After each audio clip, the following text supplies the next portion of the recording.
Bermuda triangle ایسا راز جو آج تک کوئی معلوم نہ کر پایا۔ برمودا ٹرائنگل کو الگ الگ ناموں سے جانا جاتا ہے: the graveyard of Atlantic, the sea of doom, the devil triangle.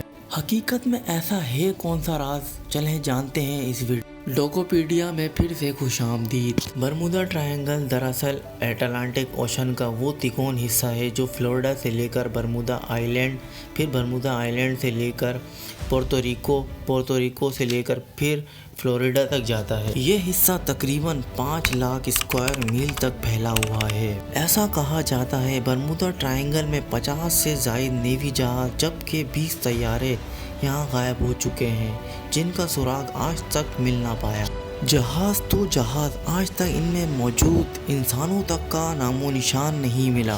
Bermuda triangle کو اس وقت شہرت ملنا شروع ہوئی جب دسمبر 1945 میں امریکن نیوی فلائٹ 19 جو 5 ٹورپیڈو بمبار پر مشتمل تھی۔ اس فلائٹ کو نیوی جہازوں کی سب سے زیادہ ٹریولنگ والے حصے سے گزرنا تھا۔ معمول کے مطابق 14 ممبر پر مشتمل یہ 5 ایئر کرافٹ کو ایسٹ سے ہوتا ہوا فلوریڈا کی طرف نکلنا تھا۔ سب کچھ نارمل تھا۔ یہ فلائٹ اپنے ریڈار کے دائرے میں موجود تھی کہ کچھ گھنٹے بعد فلائٹ 19 کے 5 ایئر کرافٹ کا رابطہ اپنے ریڈار سے ختم ہو گیا۔ یہ ایک حیرت انگیز بات تھی کہ 5 ریڈار کا یوں اچانک اپنے عملے سے رابطہ ختم کرنا، جیسے کہ کوئی نام و نشان تھا ہی نہیں۔ ان کی تلاش میں مزید نیوی ایئر کرافٹ بھیجے گئے جو 13 ممبر پر مشتمل تھے، مگر یہ ایئر کرافٹ بھی برمودا ٹرائنگل کے دائرے میں آتے ہی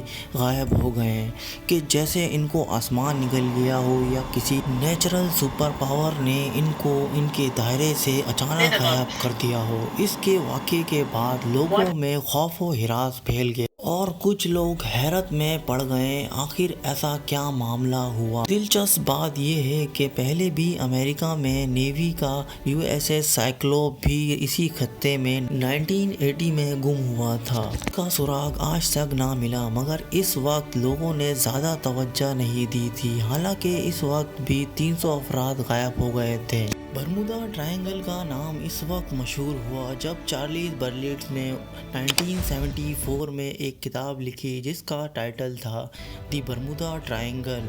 اس میں ہونے والے پچھلے سارے واقعات کا ذکر کیا گیا اور ان میں غور کیا گیا۔ ان واقعات کو ایک دوسرے سے جوڑ کر ایک تجسس کو ہوا دی گئی جس سے لوگوں میں نہ صرف خوف و ہراس پیدا ہوئی بلکہ لوگوں میں یہ جاننے کا شوق پیدا ہوا ان سب واقعوں کا ریزن آخر کیا ہے۔ ناروے کی ایک یونیورسٹی نے ریسرچ پیش کی۔ ان کا کہنا ہے، چلیے دوستو برمودا ٹرائنگل کے واقعات کو سائنٹیفک تھیوری سے جاننے کی کوشش کرتے ہیں۔